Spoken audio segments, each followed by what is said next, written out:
Prelims లెవెల్‌లో reading కాంప్రహెన్షన్‌ని solve చేస్తే mains లెవెల్‌లో కూడా రీడింగ్ కాంప్రహెన్షన్ ఈజీగా వచ్చేస్తుంది అని అనుకుంటే గనక మీరు చాలా మిస్టేక్ చేసినట్టే. ఎందుకో అంత వివరంగా చెప్తాను. వీడియో ఎండ్ వరకు చూడండి.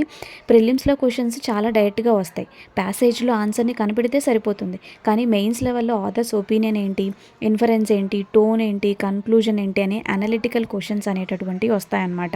అందుకే మెయిన్స్ ఆర్సీ కోసం రీడింగ్‌తో పాటు ఎనలైజ్ అనేటటువంటి దాన్ని కూడా మీరు ప్రాక్టీస్ చేసుకోవాల్సి ఉంటుంది.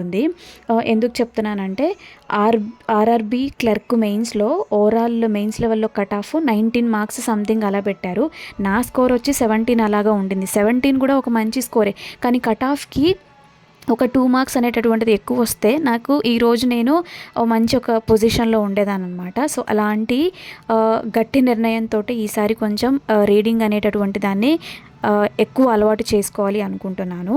ఏం చెప్తున్నాను అంటే ప్రిలిమ్స్ లెవెల్లో ఆర్సీని బట్టి మెయిన్స్ లెవెల్లో ఆర్సీని మీరు కంపారిజన్ చేయొద్దు. సో ప్రిలిమ్స్లో ఆర్సీ చదివితే సరిపోతుంది, కానీ మెయిన్స్ లెవెల్లో మాత్రం ఆర్సీని బాగా అర్థం చేసుకోవాలి.